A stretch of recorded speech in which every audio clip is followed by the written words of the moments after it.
Cool. So the final one is a massive one. And this is from Colossal Games, which is quite an apt name for this company and what the game they're producing. Now, Eclipse is one of those huge 4X games that you play on the tabletop. So it's all about finding different ways for you to conquer the galaxy or the world and things like that. Eclipse is set in the depths of space, and you play as alien factions competing for control of the galaxy. And this could be from exterminating your enemies, sort of exploring, experimenting with science, all those kind of things, or working on your economy and growing that kind of thing as well.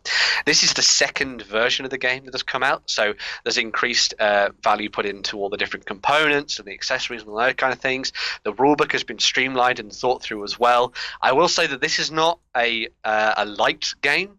It'll go from either 60 minutes with maybe 2 players to over 200 minutes if you've got 6 players sitting around the table.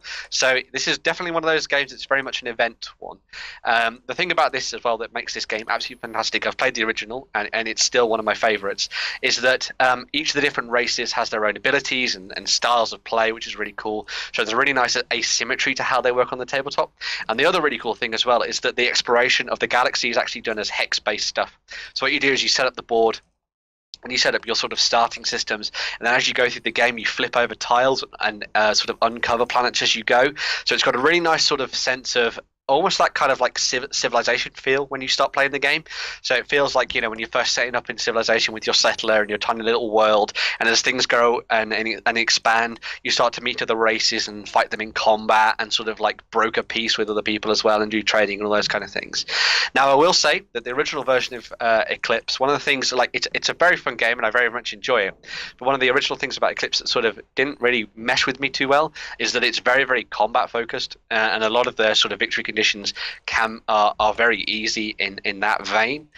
So if you like your 4X to be a little bit more broad, this maybe won't be for you, but it's got some very cool things going on it. There's some really interesting sort of avenues you can take to sort of like growing your empire and your Starfleet and all those kind of things as well. So if you like your big 4X games, this is definitely one to check out. And as I say, they've done a really nice job upgrading all the components and making them a little bit more individual for the different factions. They had kind of done that in expansions in the past, but this is all sort of like conglomerating everything together into one package here, which is very, very cool indeed. So yeah, if you like your 4X games and you like your big heavy games, then this is probably one to go and check out. So yeah, yeah, I do love my 4X games. They kind of swallow my life when I get into them, though. See, I'm curious to see how 4X translates to the tabletop. Anytime I play 4X, generally I'm playing on PC or on a console. The management that you have to do in a 4X game is what sort of slows everything down for me. So I'm just curious to see how they've actually tackled that in this game. Yeah, it is something I'd like to see, because I think it's something that would lend itself well to tabletop gaming. However, it does. I think it is one of those forms that you have to set aside the afternoon for. Yeah, or make it a game that's running with an app as well to help with that management. You know, even if it's just tracking how much resources you have, just counters up and down. Yeah. Yeah, well, each player gets themselves like a little dashboard, which is really cool, which sort of tracks all your research and your economy and all that kind of thing. And there's a lot of stuff in there about sort of like not really worker placement, but that kind of like economic engine going on in the background as well, which is really neat. It sounds a lot tougher than it actually is. Like we've actually had people that are slightly newer to board games or don't really like the really heavy stuff playing this, and they've kind of gone on all right with it. I think the main focus of this kind of game is that kind of like table talk around the table and sort of how you interact with each other, because a big part of it is being able to know when someone is definitely going into the lead and trying to like pin them down and work alliances together to take them out and things like that as well. So it's got that kind of diplomatic thing going on, which is really cool.